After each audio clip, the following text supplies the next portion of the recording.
ಮತ್ತು ಒಪ್ಪಿಗೆ ಐತಿ ಅಂದ್ರೆ ಅದಕ್ಕೇನೋ ಒಂದು ಖಚಿತವಾಗಿನೂ ಹೇಳಿದ್ರಂತ ರಮೇಶ್ ಕತ್ತಿ ಅವರು. ಇಲ್ಲ ಇನ್ನೇನು ಇಲೆಕ್ಷನ್ ಆಗ್ತದ, ಇಲೆಕ್ಷನ್ದಲ್ಲಿ ನಮ್ಮವ್ರು ನಾವು ಆರಿಸ್ಕೊಂಡು ತೊಗೊಂಡು ಬರ್ತೀವಿ, ನೀವು ನಿರ್ದೇಶಕರು ಬೇಡಪ್ಪ, ನಿಮ್ಮ ಮೇಲೆ ವಿಶ್ವಾಸ ಇಲ್ಲ ಅನ್ನುವಂಥ ಮಾತುಗಳು ಅವ್ರು ಆಡಿದರು ಅಂತೇಳಿ ಸುದ್ದಿಗಳು ಬರ್ತಾ ಇದ್ದಾವೆ.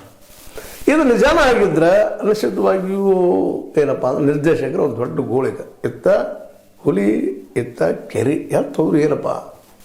ಜೊಲ್ಲೆ ಅವರಂತಿ ಹೊರಗೆ ನಡೆದು ಹೋಗಿಬಿಟ್ಟಿದ್ದಾರೆ. ಜಾರಕಿಹೊಳಿ ಸಹೋದರರು ಅಲ್ಲಿ ಜೊಲ್ಲೆ ಅವ್ರನ್ನ ಕೇಳ್ರಿ ಅಂತ ಹೇಳಿಬಿಟ್ಟಿದ್ದಾರೆ.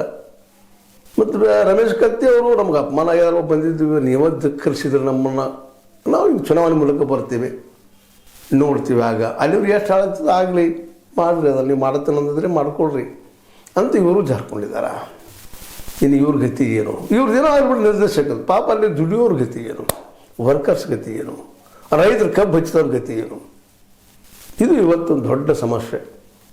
ಇದು ಬಗೆಹರಿತದನ ಇಲ್ವಾ ಅನ್ನುವಂಥದ್ದು. ಯಾಕಂದ್ರೆ ಇದನ್ನೆಲ್ಲ ನೋಡಿದಾಗ ಬಗೆಹರಿವು ಸಾಧ್ಯತೆಗಳು ಕಡಿಮೆ.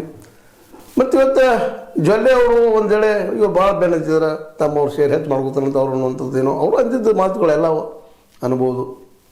ಜಾರಕಿಹೊಳಿ ಸಹೋದರಂತೆ ಅವ್ರಿಗೆ ಗೊತ್ತದ ಅಲ್ಲಿ ಪರಿಸ್ಥಿತಿ ಹುಕ್ಕೇರಿ ಎಷ್ಟು ಕಷ್ಟದ ಮನೆ ಇಲೆಕ್ಷನ್ ನೋಡಿದ್ದಾರೆ ಅವರು, ವಿದ್ಯುತ್ ಸಂಘದ್ದು.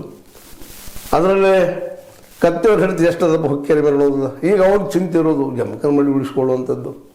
ಯಾಕಂದ್ರೆ ಲಾಸ್ಟಿಗೆ ಅಂತ ಓಪನ್ ಆಗಿ ಚಾಲೆಂಜ್ ಮಾಡ್ತಿದ್ದಾರೆ ನಮ್ಮ ಜಾರಕಿಹೊಳಿ ಸಹೋದರರ ಬ್ರೈನ್ ಸತೀಶ್ ಅವರಿಗೆ, ಮುಂದೆ ನೀವು ಮಾಜಿ ಮಾಡ್ತಾನಂತೇಳಿ ಅವ್ರಿಗೆ ಅವ್ರ ಚಿಂತೆ ಶುರು ಆಗಿಬಿಟ್ಟದ.